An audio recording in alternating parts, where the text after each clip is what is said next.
تو جو کامن مظالم کے خلاف بھی آواز نہیں اٹھا سکتے وہ دنیا میں کوئی تبدیلی لا سکتے ہیں اور دنیا میں کوئی انقلاب لا سکتے ہیں؟ اگر اس طرح کی مفاد پرستی اور نفس پرستی ہم پر غالب نہ ہوتی تو جیسے دنیا کی تمام کنٹریوں میں جہاں آپ کی انٹری ہوئی وہاں آپ میجورٹی میں ہو گئے، یہاں بھی آپ میجورٹی میں ہوتے اور محبت کے ذریعے ہوتے. یہ میں نے تقریر میں شروع میں کہہ دیا کہ یہ طاقت کے ذریعے چیزیں حاصل نہیں ہوتی، یہ چیزیں محبت کے ذریعے ہوتی، یہ چیزیں تعریف قلب کے ذریعے ہوتی ہیں، یہ چیزیں عاجزی اور انکساری کے ساتھ لوگوں کے سامنے بچھ جاؤ. پیغمبر کی پوری سیرت اس کی گواہی دے رہی ہے، صحابہ کی پوری سیرت اس کی گواہی دے رہی ہے. اور آج اس دور میں بھی جو لوگ اس کو اپنائے ہوئے ہیں، اس دور میں، اس نفرت بھرے ماحول میں، آج کی بات کر رہا ہوں، دنیا ان کا ویلکم کر رہی ہے. میں ایک ہستی کا نام لینے جا رہا ہوں، بہت ہیں اور مجھے بعض وجوہات سے لوگوں نے منع کیا کہ آپ کسی کا نام لے کر نہ بیان کیا کریں، لیکن میں ایک نام لے رہا ہوں، مولانا محمد کریم صدیقی. یہ علی گڑھ سے BSc کیے ہیں، لیکن چونکہ علم بھی اللہ نے ان کو دیا، اصطلاحی مولوی تو نہیں لیکن مولوی تو ہے ہی ہو. کسی لغت میں نہیں لکھا ہے جو کسی جگہ ایک جا کر کے 10 سال رہے اسی کے پاس علم آئے گا. علم تو بے شمار لوگ آج دنیا میں جو ٹاپ کے اسکالر ہیں وہ مدرسے کے فارغ نہیں اس وقت، جو دنیا کے بڑے اسکالر ہیں اسلامی. تو بہرحال کریم صدیقی صاحب بھی بہرحال دین کا گہرا مطالعہ ہے. ہندوستان کا سب سے بڑا لیڈر RSS کا، میں ان کا نام نہیں لے رہا ہوں، اتنے کہہ کے آگے بڑھ رہا ہوں. ہندوستان میں RSS کا سب سے بڑا لیڈر جو ہے، جس کو پردھان منتری کی سیکورٹی ملی ہوئی ہے، اس نے مولانا کو بلایا، مولانا کا ویلکم کیا، پروگرام کروایا. گاڑی میں اس میں دوسرا اسکالر علامہ سید عبداللہ طارق بھی موجود تھے، ویڈیو میں فوٹو موجود ہے ان کی. یہ آج کی بات ہے کہ جو دنیا میں محبت کا پیکرات بن گئے، دنیا کے کٹر لیڈر ان کا ویلکم کر رہے ہیں اور ان سے یہ کہہ رہے ہیں کہ آپ جیسے لوگوں کی ہمیں ضرورت ہے. میں ایک مرتبہ پربھنی میں ایک میرا بیان تھا، آج سے 10 سال یا 12 سال ہو گیا ہوگا، تو وہاں کا ودھایک بھی آ گیا، وقت میرا پورا ہو گیا 2 منٹ آپ کر لوں گا. وہاں کا ودھایک بھی آ گیا، وہاں کا منسٹر بھی آ گیا اور SP بھی موجود تھا پروگرام میں.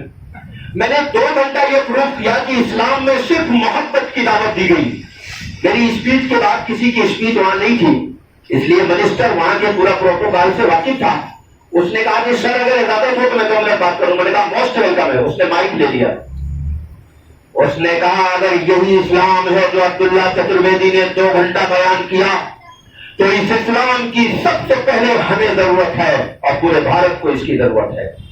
ضرورت اس بات کی ہے کہ میرے دوستوں، لوگوں کے دلوں میں جگہ بنانا سیکھو، لوگوں سے محبت کرنا سیکھو، لوگوں کے سامنے بچھنا سیکھو.